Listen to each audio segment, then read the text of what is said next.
शिवाय नमस्तुभ्यं श्री शिवाय नमस्तुभ्यं। भगवान की इस मंत्र का स्मरण जग कल्याण किया।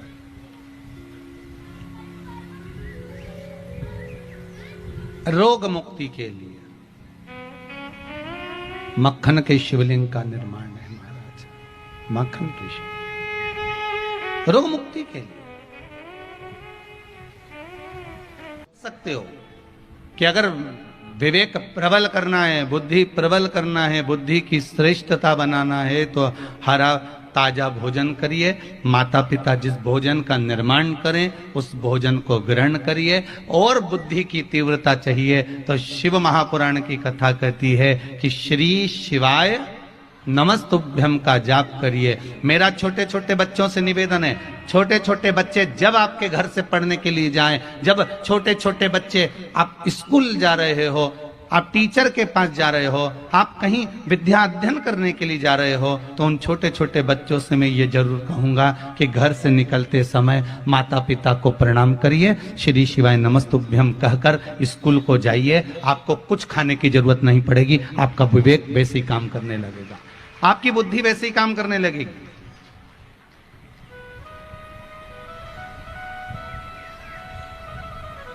छोटे छोटे बच्चों को आपको ये नहीं सिखाना है कि आप मांस का आहार करिए। अरे भैया, बड़ी मुश्किल से तो दुनिया के लोग बड़ी मुश्किल से तो छूटते हैं।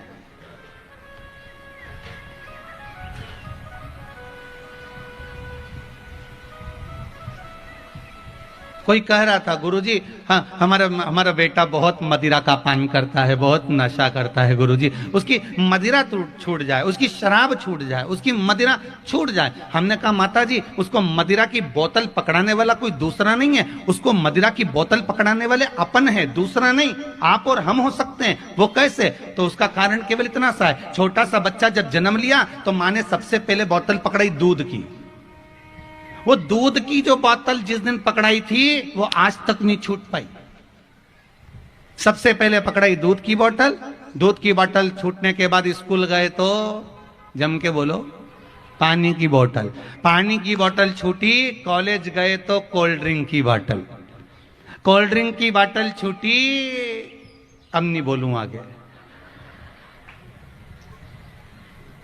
वो पकड़ा दी वो वाली बोतल। अब तो छूटेगी। आदत किसने डाली है बोतल पकड़ने की? तुमने। आदत किसने दी बोतल पकड़ने की? माँ।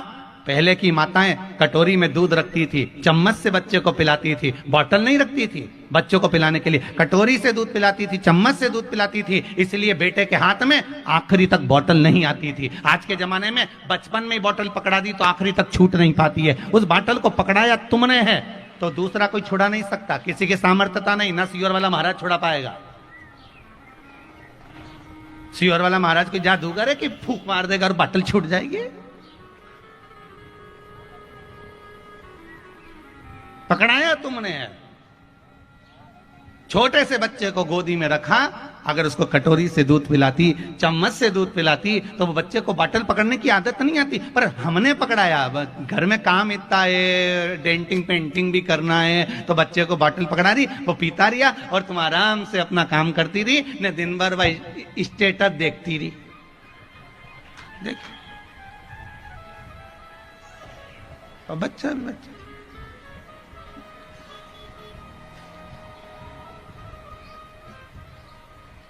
गलती हमारी। किसी को कष्ट देकर, किसी को दुख देकर, किसी को तकलीफ देकर यदि हम भगवान का भजन भी करें ना तो उसमें श्रेष्ठता नहीं हो सकती।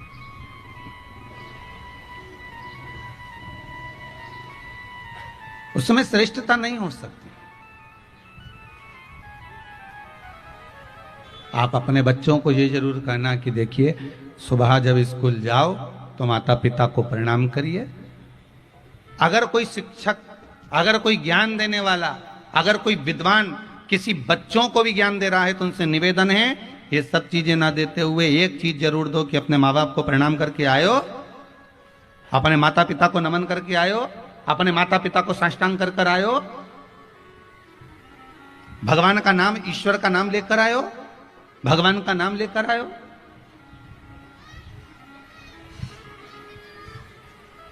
हम सीख नहीं दे पा रहे।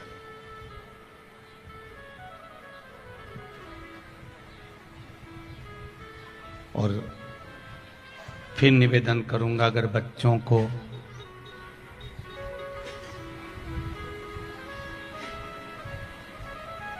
जिस स्कूल में संस्कार नहीं मिलते हों, उस स्कूल में बच्चों को भेजने से कोई फायदा नहीं है, कोई लाभ नहीं, रत्ती भर का भी। जिस गांव में पानी की कमी होती है वहां की फसल बिगड़ जाती है, जिस घर में संस्कारों की कमी होती है वहां की नस्ल बिगड़ जाती है। नस्ल को सुधारना है तो संस्कारवान बच्चों को बनाना पड़ेगा, संस्कार हमको देना पड़ेगा। बिना संस्कार के आगे नहीं बढ़ सकता। विद्वत्ता दीजिए।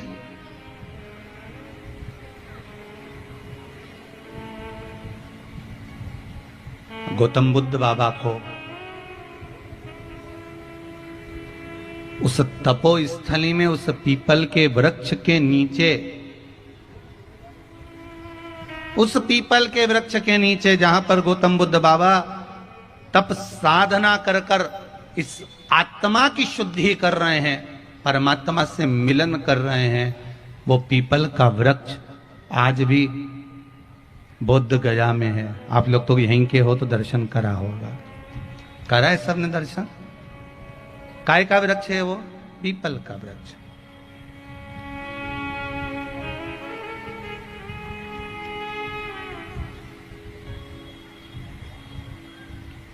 आज भी है।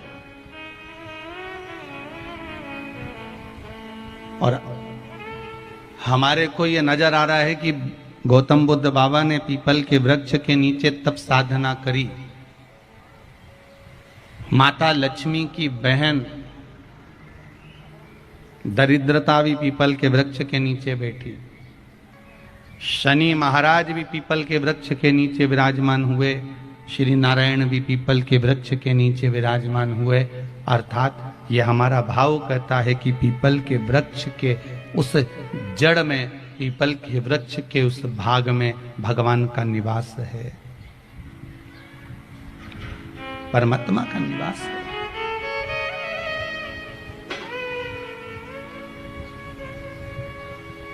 पर उसकी प्राप्ति का एक केंद्र बिंदु भी बताया है। उसकी प्राप्ति का एक केंद्र भाव भी वर्णन किया गया है महाराज, उसकी प्राप्ति का।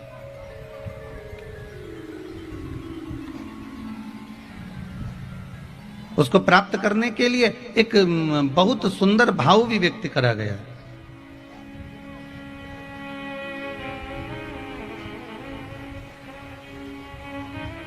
महाराज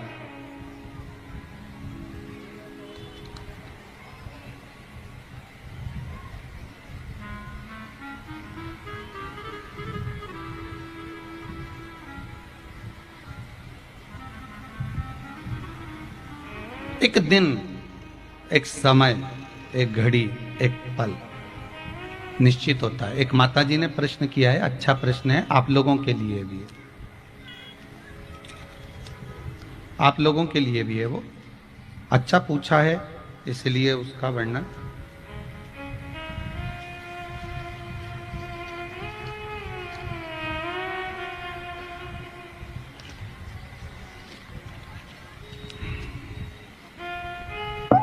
इन्होंने प्रश्न किया है श्री दीनानाथ जी पांडे, वार्ड पार्षद हैं शेरघाटी के। इन्होंने एक प्रश्न किया है, गुरुदेव आपने कल बताया था कि जल के पात्र में 2 दाने अक्षत के डालकर 3 वृक्षों का स्मरण करना है। पांडे जी जहां कहीं भी बैठे हो, अच्छा आप ही पांडे जी, बहुत अच्छा प्रश्न आपने किया है, बहुत सुंदर प्रश्न है। इसमें आपने लिखा है ये 7 दिन प्रतिदिन डालना है या हफ्ते में 1 बार डालना है। ये नियम 7 दिन का है। कितने दिन का है? 7 दिन का। 1 हफ्ता पूरा, मतलब आज डाला है तो कल भी डालना है, परसों भी डालना है। 1 हफ्ते पूरे आप उस जल को शिव जी को समर्पित कर सकते हो। हाँ, विशेष अगर कोई तकलीफ आ रही है तो फिर सोमवार का नियम भी बना सकते हो।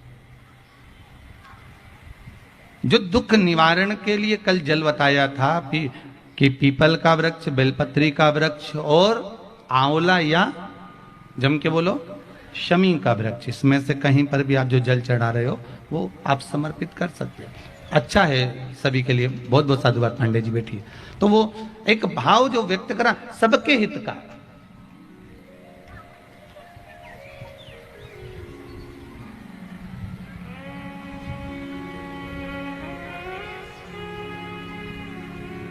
सबके भाव का है महाराज, सबके हित का। अगर कोई कहे आपसे कि मंदिर क्यों जाए, मंदिर जाने की जरूरत ही क्या है, किस लिए जाया जाए? आज के जमाने में ज्ञान उपदेश देने वाले अब ज्यादा ही हो गए महाराज।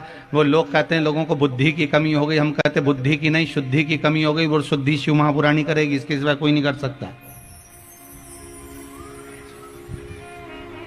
आपको विवेक देने वाले, अकल देने वाले ढेर मिलेंगे, और वो बुद्धि देने वाले एक बात जरूर कहते हैं, अरे तुम्हारे हिंदू धर्म में इतने सारे देवता, तुम्हारे हिंदू धर्म में इतने सारे देवता, तुम्हारे हिंदू धर्म में इतने सारे देवता, अरे कम से कम एक को पकड़ना चाहिए, एक को साधना चाहिए। तो उनसे कह देना भैया हमारा हिंदू धर्म जो है वो सीधी सीधी कलयुग में जैसे बफेट नहीं चलती ऐसा है। यहाँ गुलाब जामुन, महा दही बड़ा, पानी पतासा, छम्मक लड्डू, इधर कुछ गयो शादी में।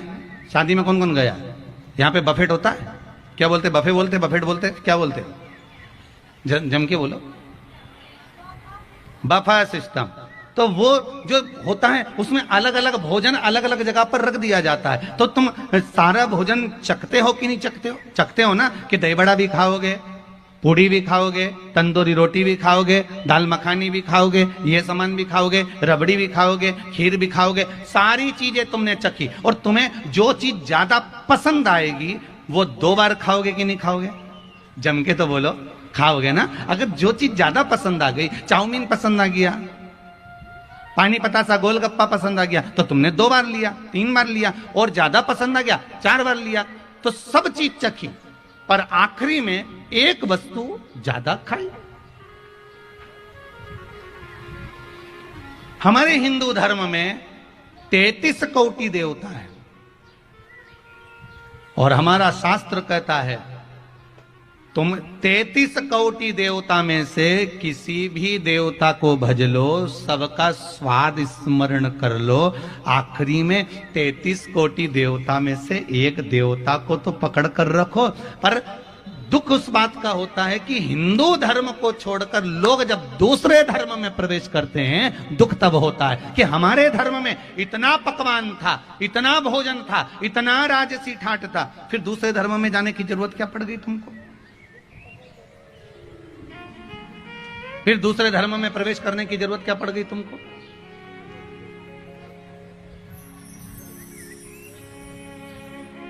आप तो उसका भजन करो, उसका स्मरण करो, किसी भी रूप में मिलेगा वो आपको प्राप्त होगा,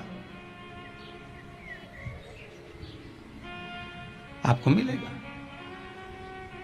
और जब भगवान को पाने का तरीका आपको आ गया, बस किसी भी रूप में, बस वो मिल सकता है, उसको पाना है, हमको उसको प्राप्त करना। और ऐसी कौन सी जगह है जहां मेरा परमात्मा नहीं है महाराज? ऐसी कौन सी जगह है जहां परमात्मा नहीं? गौतम बुद्ध बाबा को क्या मालूम था कि मुझे यहीं बैठना है? पर गौतम बुद्ध बाबा ने वो पीपल का जो वृक्ष चुना, गौतम बुद्ध बाबा ने जो पीपल का वृक्ष सुना, उनको मालूम था इस पीपल के वृक्ष में 52,000 ब्राह्मणों का वासा होता है। पीपल के एक वृक्ष में 33 कोटि देवताओं का वासा होता है। 52,000 ब्राह्मण का वासा पीपल के वृक्ष में होता है। एक पीपल के वृक्ष में लक्ष्मी और नारायण का वासा होता है। एक पीपल के वृक्ष में दारिद्रता देवी का भी वास होता है। पीपल के वृक्ष में 33 कोटि देवता भी विराजमान है। दरिद्रता भी विराजमान है, लक्ष्मी भी विराजमान है। आपको पहले भी कथा में कहा कि रविवार के दिन पीपल के वृक्ष के नीचे नहीं जाना चाहिए। कहा था कि नहीं कहा था कि रविवार का दिन पीपल के वृक्ष के नीचे दरिद्रता देवी का स्थान होता है, इसलिए जाओ, पर खाली पात्र लेकर मत जाओ। अगर आप पीपल के वृक्ष के नीचे रविवार को भी जा रहे हो तो पानी का लोटा, कंकु चावल लेकर जाओ, रोली लेकर जाओ, चंदन लेकर जाओ, पुष्प लेकर जाओ, पर भरा हुआ लेकर जाओ, कुछ ना कुछ लेकर जाओ। और वहां से भी खाली नहीं आना, कुछ ना कुछ लेकर ही आना। वहां से फूल भले जरा सा लेकर आना, पर लेकर आना।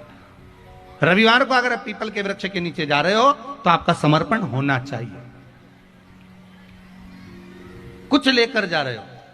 पीपल के वृक्ष के नीचे दरिद्रता देवी का वास रविवार को हो जाता है। बाकी के दिनों में लक्ष्मी का निवास, शनि का निवास, 33 कोटि देवता बड़े आनंद के साथ रहते हैं। भगवान विष्णु ने उनको वर प्रदान किया। अब कोई कहे गुरुदेव ये बताओ, जब 6 दिन पीपल के पेड़ के नीचे 33 कोटि देवता रहते हैं तो एक दिन क्यों नहीं रहते? तो उसको भी समझ लो। सब घरों में लाइट रहती है, बोलो रहती कि नहीं रहती? सब घरों में, सारे घरों में मिलेगी। सब घर में बिजली रहती है कि नहीं रहती? बोलो तो जम के तो बोलो। घर घर में बिजली रहती है।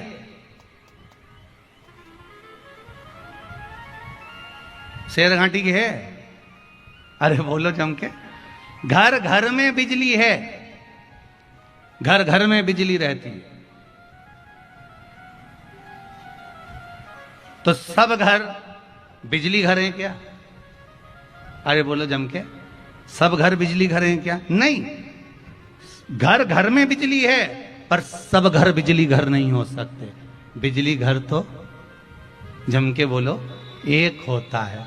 उसी तरह परमात्मा सब जगह होते हैं, पर हमारे जो मंदिर हैं, हमारे जो देवालय हैं, शिव महापुराण की जो कथा है, पीपल का जो वृक्ष है, आंवले का जो वृक्ष है, बेलपत्र का जो ये वृक्ष है, ये गौतम बुद्ध बाबा के चरित्र से कह रहा हूं कि ये बिजली घर है, जहां जाते से ही पावर बढ़ जाता है और बैटरी तुरंत चार्ज हो जाती है। ये वो पावर का केंद्र है, बिजली घर है, जहां आते सी पावर मिल जाता है, जहां पहुंचते सी बल मिल जाता है। पर कभी कभी बिजली, घर में भी बिजली गायब रहती है। पीपल के वृक्ष के नीचे भी एक दिन बिजली गायब रहती है, वो रविवार का दिन, मतलब पावर नहीं मिल पाता, बल नहीं मिल पाता। कभी कभी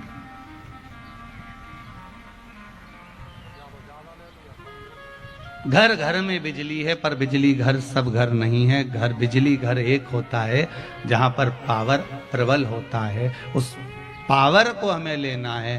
पावर जब हम लेंगे तो हो सकता है जैसे गौतम बुद्ध बाबा ने पीपल के वृक्ष के नीचे बैठकर उस बल को, उस पावर को लिया, तो गौतम बुद्ध बाबा ने अपनी आत्मा की शुद्धि कर ली। आत्मा की शुद्धि कर ली तो वो केवल बुद्धि से नहीं, वो गौतम बुद्ध के नाम से प्रसिद्ध हो गए। जब आत्म शुद्धि होती है तो जीव का कल्याण हो जाता है। आत्म शुद्धि के बल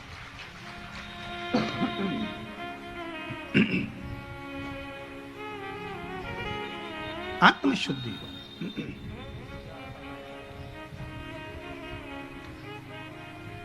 सर्वस्व वही परमात्मा है। उसको प्राप्त करने का केंद्र बिंदु हमें ढूंढना है। उसको प्राप्त करने का केंद्र बिंदु हमें ढूंढना पड़ेगा।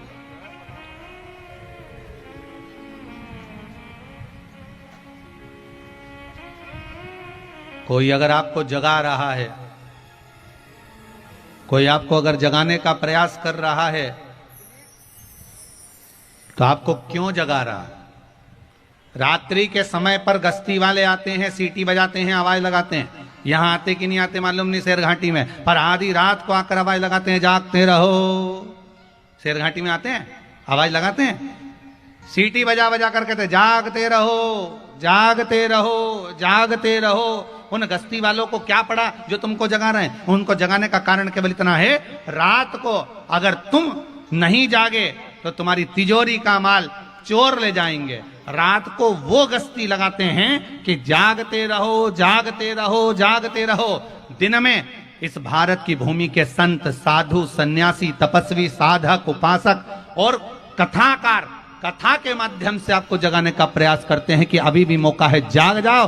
रात को नहीं जागे तो तिजोरी का माल चोर ले जाएंगे, और दिन में नहीं जागे तो तुम्हारी इस विवेक को, इस बुद्धि को लोग भ्रष्ट कर देंगे, ना जाने कहां ले जाकर छोड़ देंगे।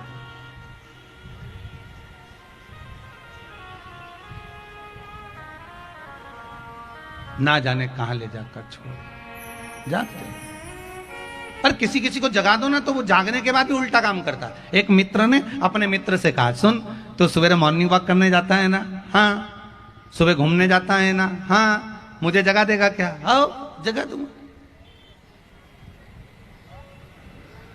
अब उसने आज सवेरे से इसको जगा दिया और सुबह से फोन करा, उसे उठाया, उठाने के बाद वो उठा, उठने के बाद में सुबेरे से ही चालू हो गया। अब वो रोज जो सुबेरे उठता था ना, रोज प्रतिदिन वो क्या करता था? मॉर्निंग वॉक करने जाता था, घूमने जाता था, साथ में भगवान का नाम जपते जपते जाता था। श्री शिवाय नमस्तुभ्यम, श्री शिवाय, बोलते जाओ जरा, श्री श्री शिवाय। अच्छी आवाज नहीं आ रही, जरा दमदारी से बोलो। हाँ हवाई हवाई, ठीक है ठीक है। मालूम पड़े तुम तो ऐसे धीमे धीमे बोल रहे जैसे मक्खी भिन भिन नहीं करे, भिन भिन भिन। थोड़ा अच्छे से तो बोलो, थोड़ा आवाज अच्छे से आए, दमदारी से। भगवान को भी तो लगना चाहिए कि क्या बोल रही, मालूम पड़े मईकी में अच्छी दमदारी। श्री शिवाय, श्री शिवाय। आप कितने बढ़िया बोले, आप कितने अच्छे बोले। बस बस ठीक ठीक है, बहुत बढ़िया। घर जाके नजर उतरवा लेना, अच्छे बोले हो। अब आप लोग तो वो पुरानी पुरानी माताएं नहीं होती, बुजुर्ग माताएं जो मंदिर में बैठी रहे ऐसी टिक टिक के और भजन गाए, तांबा का हंडा में तातोदर पानी नीनाए भोला नीला के रहूंगी। अरे साथ में तो बोलो, हम श्री बोल रहे, तुम शिवाय बोल दी। साथ में बोला श्री शिवाय नमस्तुभ्यम। अब मंत्र ठीक हुआ है। वो मंत्र का जाप स्मरण जरा ठीक होना चाहिए।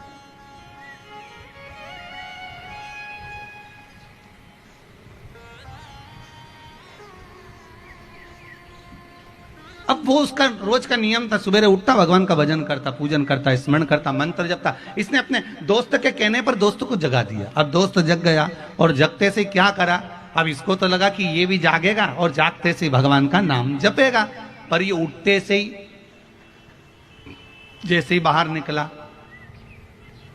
सबको देखा, चालू हो गया, बताओ कितने मूर्ख लोग हैं, अभी तक सो रहे हैं, इनमें तो अक्ल ही नहीं है, समझदारी नहीं है, पूरे की पूरे क्या कहें कि मूर्ख की मूर्ख ही है, अभी तक सो रहे हैं। अब मित्र ने अपना सिर पकड़ लिया, बताओ इसको जगाया था भजन करने के लिए और सुबह से गाली गलौज करना चालू कर दी। बड़ी मुश्किल से तो जगाया था। अब कोई तुमको जगा दे, अगर मान लो तुम शिव महापुराण में कहे और शिव महापुराण में कथा को श्रवण कर कर आपकी बुद्धि जाग गई, आपका विवेक जाग गया, आप भगवान की भक्ति में लग गए, तो आपका क्या फर्ज है कि आप अगर कथा में जा रहे हो, शिव महापुराण की कथा सुनने के लिए जा रहे हो, तो आपका क्या फर्ज है कि अपनी अड़ोसन, अड़ोसन जानते हो, पास वाली अड़ोसन, पड़ोसन, पीछे वाली धड़ोसन, तीनों को सूचना करना चाहिए कि नहीं करना चाहिए कि मैं कथा में जा रही हूं, तू मेरे साथ चल, चल कथा में चल, चल कथा में चल, चल कथा में चल। इसका फायदा क्या होगा? तो आप कहो कि हम उसको क्यों लेकर आए, उसको लाने का हमारा क्या फायदा? वो बीमे वाले होते हैं ना, जो बीमा करते हैं, बीमा करने वाले को देखा, बीमा वाला फोन लगाता रहेगा, बीमा करवा लो, बीमा करवा लो, कब आऊं बताओ, कब आऊं तुम बताओ, कब पहुंचूं। बीमा वाला इतना पीछा क्यों पकड़ता है कि बीमा करवाओ, बीमा करवाओ, बीमा करवाओ। बीमा तुम्हारा होगा, पैसा तुम्हें मिलेगा, पैसा तुम्हारा जमा होगा। और बीमे वाला पीछे क्यों पड़ा? क्योंकि तुम अगर बीमा करवाओगे तो तुम्हारे उस पैसे का कुछ % उस बीमे वाले को मिल जाएगा। उसी तरह तुम्हारी अड़ोसन पड़ोसन पीछे वाली धड़ोसन अगर कथा में पहुंच गई, उसके पुण्य का थोड़ा सा तुम्हारे खाते में पहुंच जाएगा। इसलिए भगवान कहते हैं कि आप आओ, साथ में सबको लाओ। कुछ लाभ तुम्हारा होना चाहिए।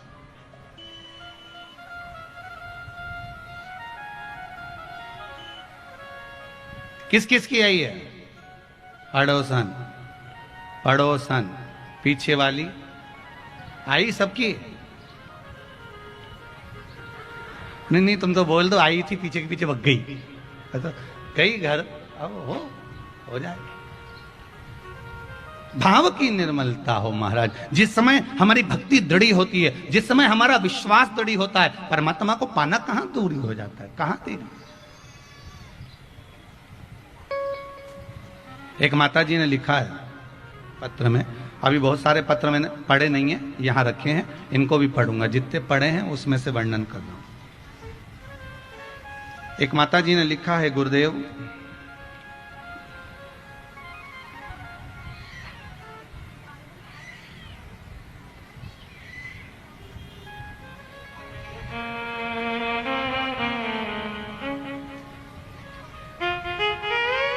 गीता देवी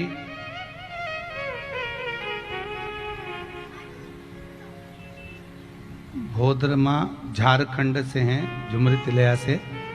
कहाँ बैठी हैं गीता देवी? आप ही हैं? माइक दीजिए जरा।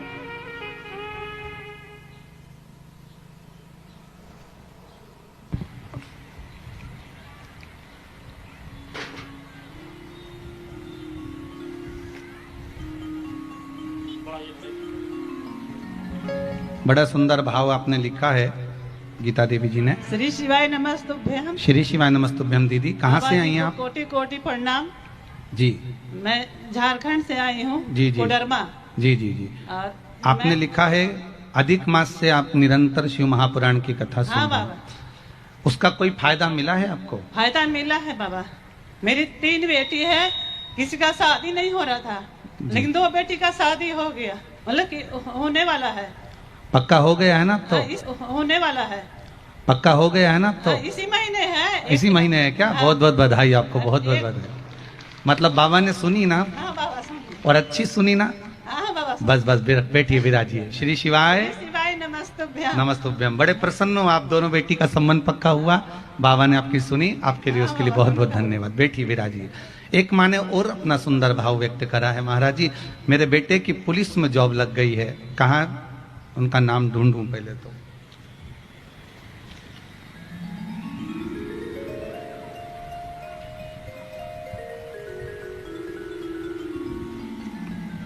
उर्मिला देवी हैं।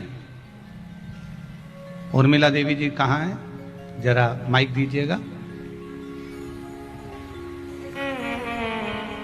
आपने लिखा है, दीदी कोटि कोटि नमन करती हूँ, अप्रैल महीने से कथा सुन रही हैं आप। श्री शिवाय नमस्तुभ्यम बाबा। श्री शिवाय नमस्तुभ्यम। दीदी कहाँ से आए आप? पटना से। पटना से आए हुए हैं। बहुत बहुत साधुवाद आपको। आप शेरघाटी आए बाबा की कथा में। जी। बाबा ने सुना आपका? जी। प्रणाम गुरुदेव। काय में नौकरी लगी उनकी? पुलिस में। पुलिस में नौकरी लग गई है? बिहार पुलिस। अच्छा, बहुत बहुत साधुवाद आपको, बहुत बहुत बधाई। बाबा ने आपकी सुनी, उसके लिए बहुत बहुत धन्यवाद। बैठिए। श्री शिवाय नमस्तुभ्यम। नमस्तुभ्यम। बाबा कृपा करे, बस आपका विश्वास अगर पक्का है, भरोसा अगर दृढ़ी है, विश्वास अगर प्रबल है,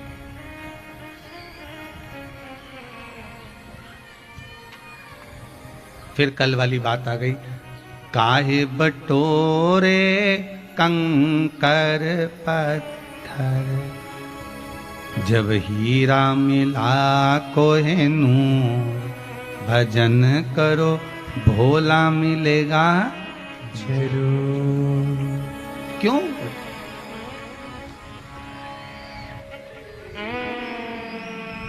क्यों भटक रहे हो ऐसा? हम अपना धर्म छोड़कर, अपना हिंदू धर्म छोड़कर, हमारा हिंदू तत्व छोड़कर, हम भगवान शंकर को छोड़कर, हमारे भगवान को छोड़कर हम क्यों भटके इधर? काहे बटोरे कंकर पत्थर, जब हीरा मिला कोहेनू, भजन करो भोला मिलेगा जरूर। कई लोग कहते हैं गुरुजी आप कहते हो कि शिव महापुराण की कथा श्रवण करना चाहिए, भगवान के मंदिर जाना चाहिए, शंकर को 1 लोटा जल चढ़ाना चाहिए, भगवान शंकर का अनुमोदन करना चाहिए, स्मरण करना चाहिए, भगवान शंकर की भक्ति में डूबना चाहिए। क्यों ना डूबो?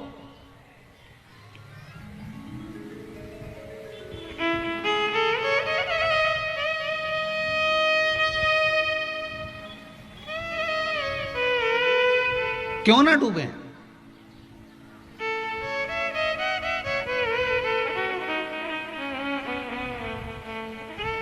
आज कुछ लोग कह रहे थे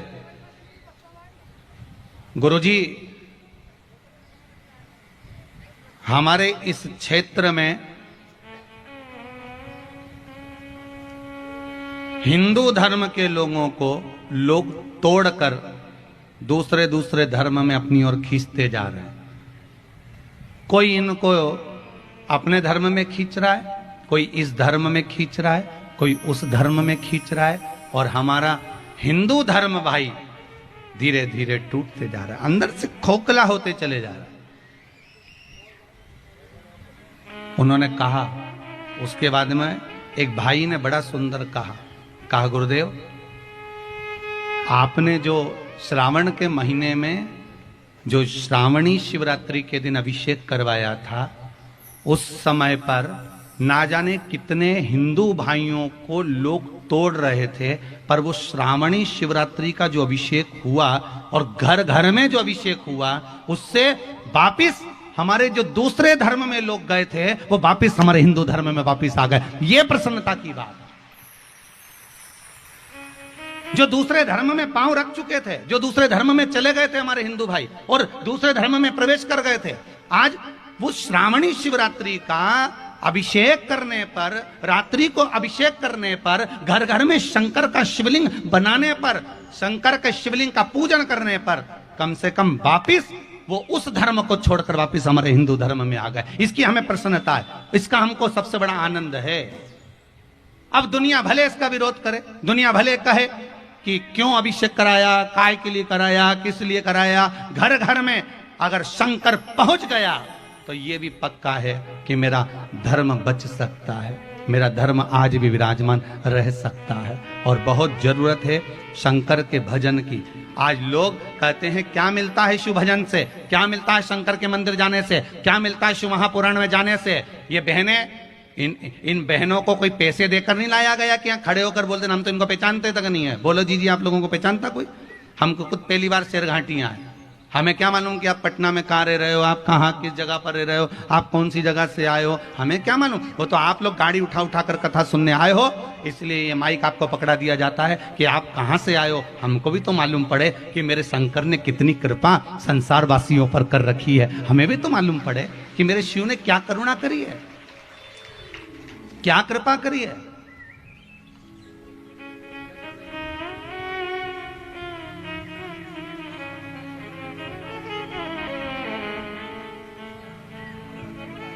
आप पर कितनी कृपा मेरे शंकर करें। क्या मिलता है शंकर की कथा में जाने से, ये आपको 3 महीने बाद मालूम पड़ेगा।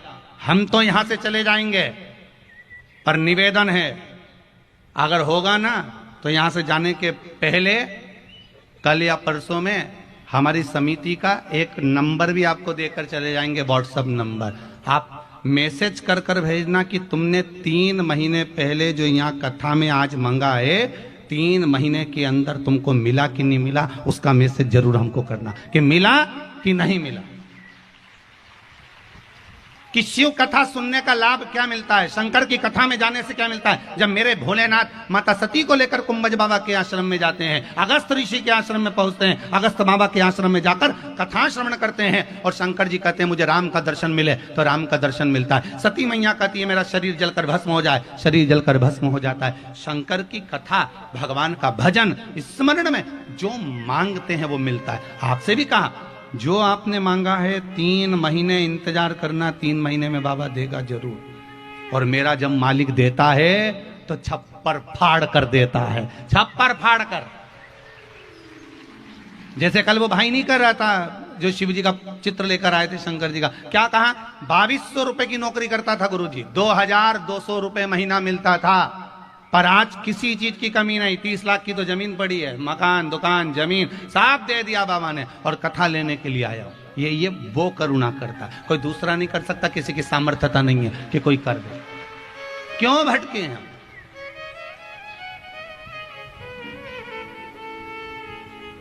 क्या नहीं मिलता शंकर की कथा से? आप बैठो तो कथा में जाकर, आप शिव की कथा में जाकर तो बैठो, पर मन लगाकर बैठना, नहीं तो आधा मन तो पीछे चप्पल में लगा।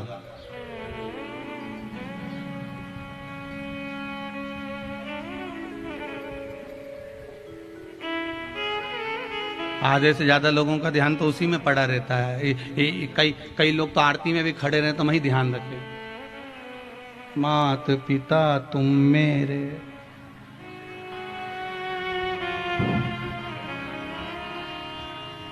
इतने में उसने देख लिया, चली गई अपनी। तो अब आरती में विचार कर रही है, शरण गऊ में किसकी, अब अपनी तो कोई लेगी, अपन किसकी ले जाए। तो ध्यान से देखा कि एक 2 बद्दी वाली अच्छी पड़ी है, अब तो वही लेकर तुरंत गई, आरती छोड़कर पेन पुना के बुझ जाए। पूछा है एक माता बड़ी दुखी थी, क्या हो गया? गुरुजी हमारी कोई चप्पल ले गया। तो हमने कहा अच्छा हुआ तेरा काल चले गया। फिर तूने क्या करा? मैं दूसरे की ले गई। उनका वाह गजब, धन्य धन्य। अब भगवान सोचे कि इसका काल चले जाए, मन पड़े शनि और पकड़ के लिए है।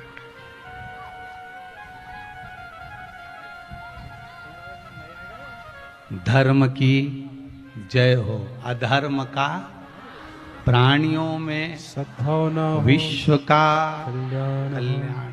तो विश्व का कल्याण कब होगा? जब आपका कल्याण होगा, मतलब आप स्वयं भगवान से जुड़ोगे, भजन करोगे, स्मरण करोगे, तब कल्याण।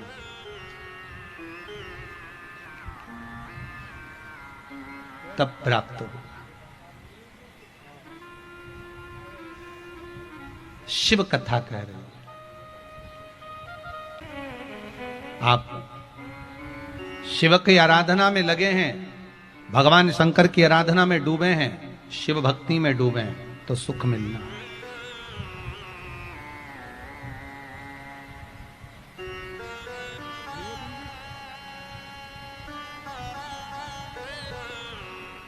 वो प्राप्त जरूर होगा। तारकासुर के प्राण छूट गए, तारकाक्ष, विदुम्माली, कमलाक्ष की, ये तीनों भी चले गए, ये तीनों भी समाप्त हो गए। समय आया, देवादिदेव महादेव के नेत्र बंद थे, बंद नेत्र से अश्रु का एक बूंद नीचे गिरा, और अश्रु का बूंद जब नीचे गिरा, उस अश्रु के बूंद के गिरने पर, अश्रु का एक बूंद जब नीचे गिरता है तो उससे एक बालक जन्म लेता है जिसका नाम अंधकासुर हुआ। क्या नाम पड़ा है? अंधकासुर। अंधकासुर। और वो अंधकासुर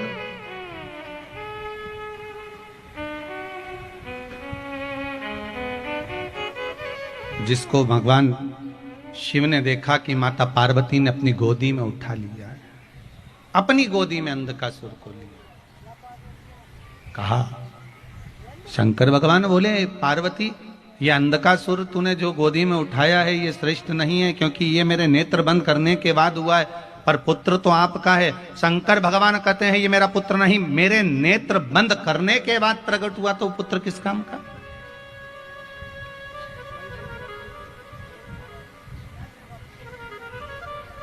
वो पुत्र किस काम का जो नेत्र बंद करने के बाद प्रकट हुआ? उस पुत्र की परिभाषा क्या है? माता पिता जिंदा हैं तो कभी 2 रोटी नहीं खिलाई है, माता पिता जीवित हैं तो कभी प्रेम के 2 वाणी नहीं बोली है, माता पिता जीवित हैं तो प्रेम के कोई 2 शब्द नहीं बोल पाए, और मरने के बाद जब प्राण छूट गए उसके बाद में गया जी में पिंड दान करने आ रहे हैं। पिंड नहीं कर रहे, पिंड छुड़ा रहे हैं।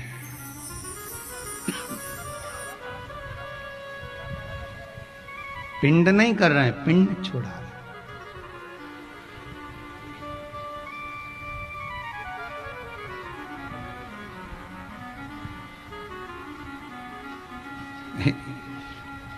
एक पिंडा देने से पिंड छूट जाएगा? जम के तो बोलो जरा, दमदारी से बोलो जरा।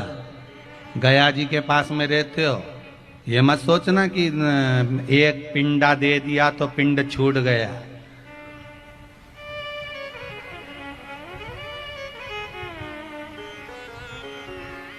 कई लोग कहते हैं गुरुदेव जब गया जी का श्राद्ध कर दिया जाता है तो ब्राह्मण को भोजन नहीं कराना चाहिए, गया जी का श्राद्ध करने के बाद धूप नहीं देना चाहिए, गया जी का श्राद्ध करने के बाद गाय को रोटी नहीं देना चाहिए, गया जी का श्राद्ध करने के बाद, गया जी का पिंड करने के बाद में कुत्ते को भोजन नहीं दिया जाता।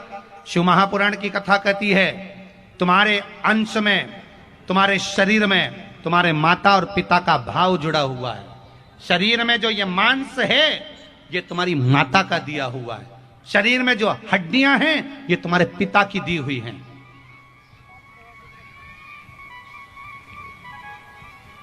तुम्हारे माता पिता ने तुमको ये हड्डी और ये शरीर में मांस दिया है, और जब तक तुम्हारे शरीर में ये मांस है, जब तक तुम्हारे शरीर में ये अस्थियां हैं, तुम्हारे शरीर में जब तक ये हड्डी और मांस है, तब तक अगर तुम जिंदा हो तब तक भले गया जी का पिंड कर देना, भले तुम्हारे ब्रह्म कपाली कर आना, भले बद्रीनारायण में जाकर छोड़ आना, काशी में पिंड दियाना, इलाहाबाद का पिंड कर आना, तुम्हारी मर्जी पड़े जहां जाकर पिंड दे देना। पर शास्त्र कहता है, शिव महापुराण, गरुड़ पुराण कहती है, पद्म पुराण, अग्नि पुराण, नर्मदा पुराण कहती है, जब तक शरीर में मांस है और हड्डी है तुम्हारे माँ बाप की दी हुई, तब तक, जब तक तुम जिंदा हो तब तक तो तुम्हें श्राद्ध पक्ष में ब्राह्मण को भी भोजन कराना चाहिए और गाय को भी रोटी देना चाहिए। उनको याद करना चाहिए कि हमारे माता पिता ने इस शरीर दिया है, उसकी दी हुई श्वास हमारे भीतर चल रही है, ये श्वास हमारे अंतर। ये नहीं कि तुमने गया जी में पिंड दे दिया तो पिंड छूट गया तुम्हारे माँ बाप से। नहीं नहीं नहीं,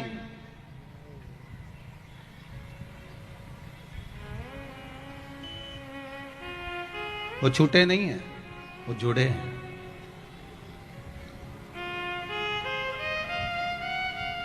वो दे, प्रदान करे वो, जब तक शरीर है देव।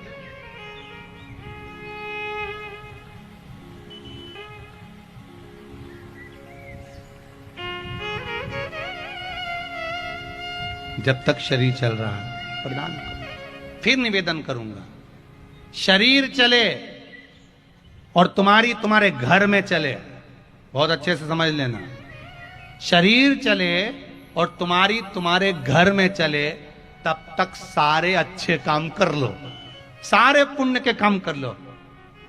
कौन कौन सी बात का ध्यान रखोगे? शरीर चले और तुम्हारी, जम के बोलो जरा, तुम्हारे घर में चले, तब तक सारे अच्छे काम कर लो। जिस दिन शरीर नहीं चलेगा और तुम्हारे घर में नहीं चलेगी तो तुम कोई काम कर पाओगे? फिर तो उनके कहने पे चलना पड़ेगा। किनके कहने पे? वही चंद्र घंटा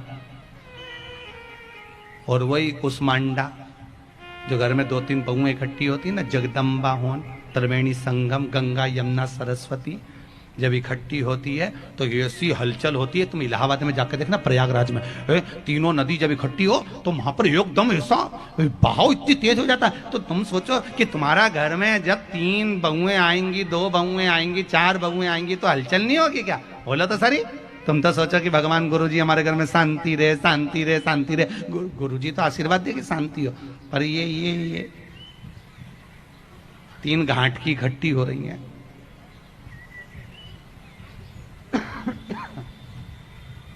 इनका भी तो कुछ होगा।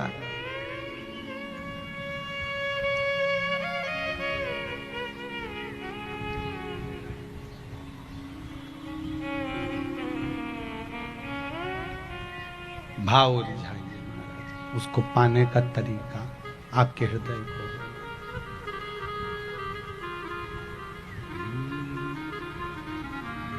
धीमा बजाओ भोलानाथ, डमरू धीमा बजा। हे भोले, हे शंभु, हे शंकर, हे त्रिकालदर्शी, हे कैलाश, आपका वो भाव हमारे सामने।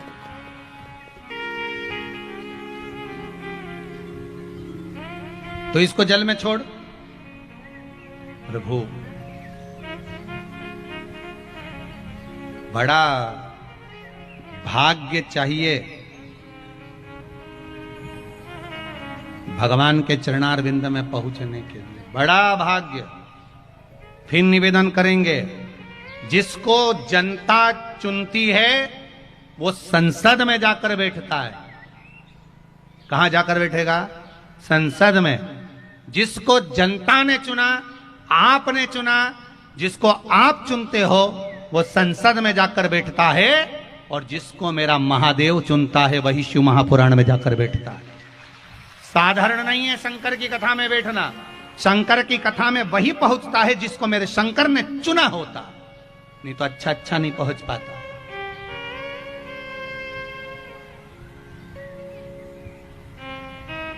शिव अगर चुने हैं आपको तो यहां तक आप पहुंच जाओ, शंकर की कथा तक पहुंच जाओ।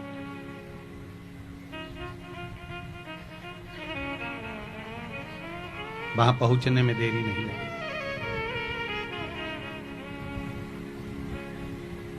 तेरे डमरू की धुन सुन के मैं काशी नगरी आई हूं।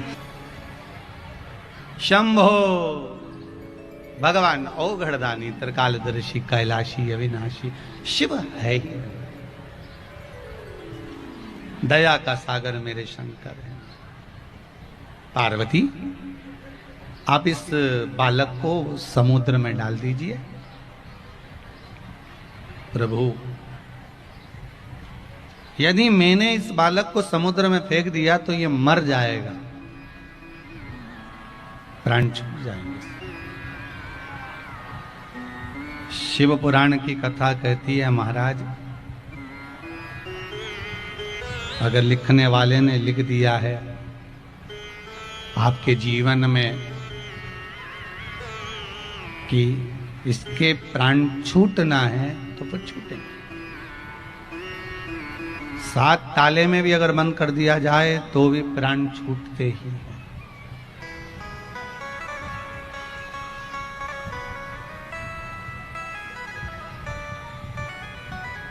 जो लिखा है उसे कोई टाल नहीं सकता।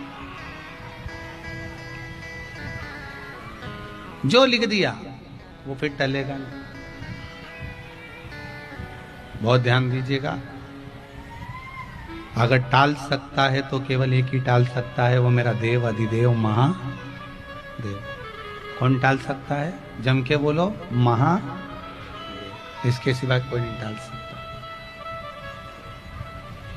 लाखों के दुखड़े जो तू हर गया डमरू वाले, तो मेरे दुखड़ों को देख कर क्यों डर गया डमरू वाले। अगर टालेगा तो वही टालेगा, दुख मिटाएगा तो वही मिटाएगा। शिव पुराण कहती है, भगवान शंकर का चरित्र कहता है, शिव महापुराण की कथा कहती है, भगवान औघड़दानी, त्रिकालदर्शी, कैलाशी, अविनाशी मेरे शंभु, मेरे शिव मना कर रहे हैं। पार्वती से कह रहे हैं कि तुम इसको समुद्र में डाल दीजिए। समुद्र में पार्वती मैया डालने को आतुर नहीं होती, फिर भी उन्होंने समुद्र में उस अंधकासुर बालक को फेंक दिया, जिसको हिरण्याक्ष ने ले लिया, पाल पोस कर बड़ा करा।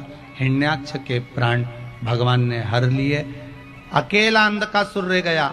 उसने तप बल इकट्ठा करा और इतनी तप साधना करी, इतना बल इकट्ठा करा, भगवान से वर मांग लिया कि मेरे प्राण नहीं छूटे,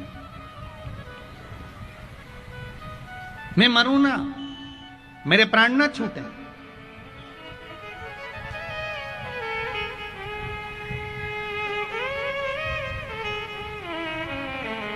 मेरे प्राण नहीं छूटना चाहिए, मैं मरूं ना। एक बात अच्छे से ध्यान रखना महाराज, ये लेन देन सब नीचे चलता है, ऊपर कुछ नहीं चलता। ऊपर तो केवल एक ही चीज चलता है, जो तुमने कथा सुनी, जो तुमने दान करा, जो तुमने पुण्य करा, जो तुमने सत्कर्म करा और मुख से भजन किया, नेत्रों से दर्शन किया, श्रवण शक्ति से कथा का रसपान किया, इन हाथों से सेवा करी और पांव से चलकर तीर्थ करा, बस यही ऊपर चलता है, इसके सिवाय कुछ नहीं चलता।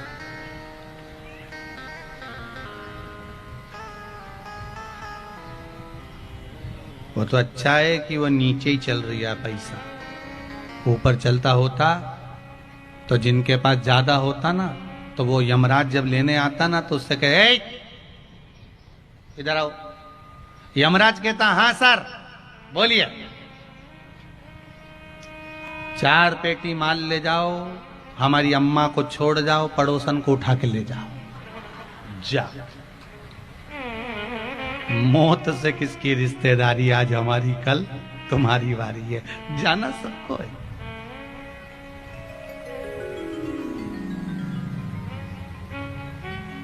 तो कोई कहते ना, किसी ने कहा है जगत में कोई न परमानेंट। कौन परमानेंट है यहाँ?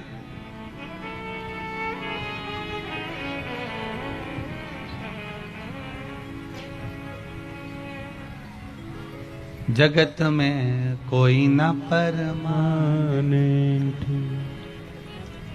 राम का नाम लेते जाना, शिव का नाम लेते जाना, इस जीवन का क्या भरोसा। महाराज शिव पुराण कह रहे, छोड़ दिया। अब अंधकासुर तप साधना कर रहे हैं कि मेरे प्राण न छूटे, तप करा, ब्रह्मा जी का वर प्राप्त करा। वर मांगो, क्या चाहिए अंधकासुर? अंधकासुर कहते हैं मेरे प्राण न छूटे, मैं मरूं ना, मेरे कभी मरना ही नहीं मुझको। ब्रह्मा जी बोले ऐसा तो कभी हो नहीं सकता कि तुम मरोगे नहीं, मरना तो पड़ेगा, इसके सिवाय तुम्हें जो कुछ मांगना हो तो मांग लो। इसके सिवाय अगर कुछ मांगना हो ना तो मुझे देने में दिक्कत नहीं है, मांग लो। कितना विद्वान था रावण, जिसने मांगा क्या था भगवान से? मुझे वर दीजिए। क्या वर? कभी मरूं ना, मेरे प्राण ना छूटे। रावण ने अपना शीश उतार कर दे दिया अग्नि में, डालते गया। आखिरी में भगवान को प्रसन्न होना पड़ा। ब्रह्मा जी ने कहा मांग क्या चाहिए? अमर कर दो मुझे, मरूं ना। भगवान ने कहा ऐसा नहीं हो सकता, कुछ तो दे दो। भगवान ने कहा मांग ले, क्या चाहिए? मेरी नाभि में अमृत दे दो। ठीक है, नाभि में अमृत रहेगा, बाण छोड़ा जाएगा, तेरी नाभि में लगेगा और तू मर जाएगा। मरना तो तुझे पड़ेगा, ये पक्का। तो रावण कहता है कि नाभि में अमृत दे दो, नाभि में बाण लगेगा तब मैं मरूंगा, तो नाभि में अमृत दे दो। ठीक है, ब्रह्मा जी ने कहा तथास्तु, दे दिया। रावण बोले अभी भी मेरे को जाना नहीं है वापिस, मुझे और कुछ भी मांगना। ब्रह्मा जी ने कहा क्या चाहिए बता? कि जो बाण मेरी नाभि में लगेगा वही बाण मुझे दे दो। भगवान ब्रह्मा जी ने अपना मुकुट उतारा और बाल खुजाकर सोचा, बताओ कितना चतुर है रे, अमृत भी मांग लिया और जो बाण तेरी नाभि में लगेगा वो बाण भी चाहिए। हाँ देव। ब्रह्मा जी ने कहा ले जा, और वो बाण रावण को दिया। रावण वो बाण को लेकर चले गए। अब विभीषण कह रहे हैं मेरे भाई की नाभि में अमृत है, भगवान ने छोड़ा तो मरे ही नहीं, ये तो वापिस जिंदा हो गया। इतने में लक्ष्मण जी विभीषण के पास गए। विभीषण से कहा कि अरे विभीषण इधर आ, तू रावण की साइड है कि हमारी साइड है? विभीषण बोला मैं आप ही की साइड हूं प्रभु, बताओ क्या बात है। तो ये मरता क्यों नहीं, मरे क्यों नहीं है? ये मर क्यों नहीं रहा? तो विभीषण बोला मुझे जहां तक मालूम है कि नाभि में अमृत है और नाभि का अमृत सूखेगा। ये ब्रह्मा जी ने कहा था नाभि में बाण पड़ेगा अमृत सूखेगा, ये रावण मरेगा। तो हमारे भाई राम ने 50 बाण मार दिए, मरता क्यों नहीं है ये? तो इतने में तरत हनुमान जी की ओर लक्ष्मण जी ने देखा, लक्ष्मण जी ने हनुमान जी को देखा, हनुमान जी समझ गए जरूर कोई दाल में काला है। हनुमान जी पहुंच गए, एक ब्राह्मण का रूप रखकर ज्योतिषी बनकर लंका में पहुंच गए। लंका में गए तो लंका की जितनी माताएं थी सबका हाथ देख देख के बताते रहे, तुम्हारे यहाँ एक बंदर आया था, उसने आग लगाई थी, उसने ऐसा किया था, उसने वैसा किया था। हनुमान जी सबकी भाग्य बताते जाएं, बताते बताते मंदोदरी के पास खबर पहुंच गई, एक विद्वान ब्राह्मण आया है।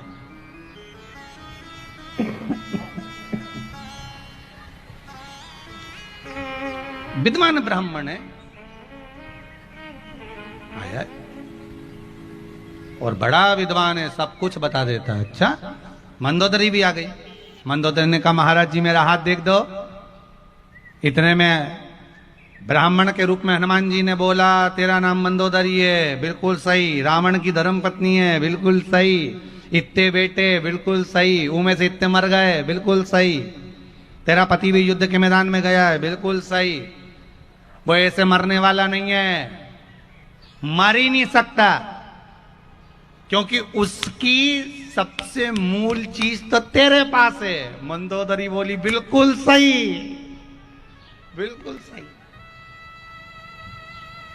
तेरे पास में मंदोदरी एक ऐसा सामान रखा है जो रावण की नाभि के अमृत को लगेगा तब रावण मरेगा। मंदोदरी ने महाराज इधर आओ, मेरे पास में एक बाण रखा हुआ है, वो बाण जब रावण की नाभि में लगेगा तब रावण मरेगा। तो हनुमान जी ने पूछा वो बाण तेरे कमरे में रखा है, बिल्कुल सही। हनुमान जी बोले वो बाण तेरे कमरे में, पूजन वाले कमरे में रखा, बिल्कुल नहीं। हनुमान जी ने पूछा फिर कहां रखा है?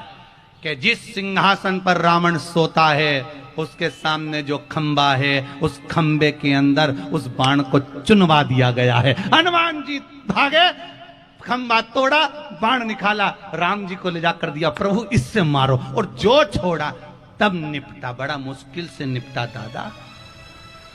तो ऐसे ही निपट जाता। इतनी जोरदार तरीके से रावण मरा और तुम भी जय घोष नहीं करे, रामचंद्र भगवान की जय। बड़ी मुश्किल से मरा, बड़ी मुश्किल से मरे दादा। ये राक्षस मरे बड़ी मुश्किल से, तो ऐसे ही मर जाए।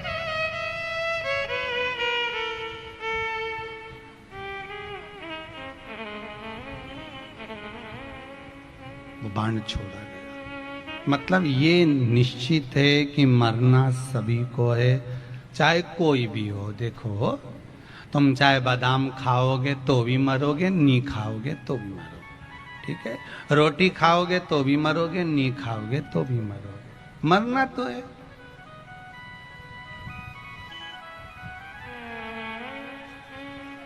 श्रीमद् भागवत में आता है राजा परीक्षित को कांच के महल में रख दिया था, तो भी तक्षक नाग उसको डसने पहुंच गया था। मरना तो है।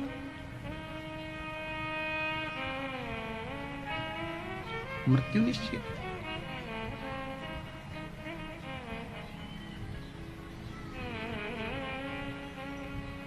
बस अकाल मृत्यु वो मरे जो काम करे चंडाल का, काल उसका क्या बिगाड़े जो भक्त हो भगवान का।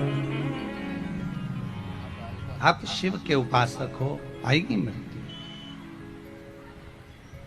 ऐसा नहीं कि मौत नहीं आएगी, आना है। मरना सबको है, जाना सबको है, कौन बचेगा? जाना सबको पड़ेगा। अंधकासुर कहता है मेरे प्राण ना छूटे, मैं मरूं ना, मरना पड़ेगा। मतलब प्राण छूटेंगे। अगर कुछ वर मांगना हो तो मांग लो, तो अंधकासुर ने वर मांगा कि मुझे ऐसा वर दे दो, मेरे पिताजी ने कहा है ना तो तेरी कोई माता है ना तेरा कोई पिता है, तेरा जन्म तो तू पानी में बहकर आया था, मैंने तेरा परवरिश करी है।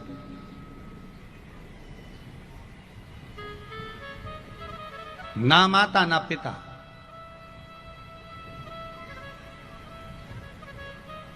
मुझे वर दे दो। जिस दिन मैं अपनी माता को गलत दृष्टि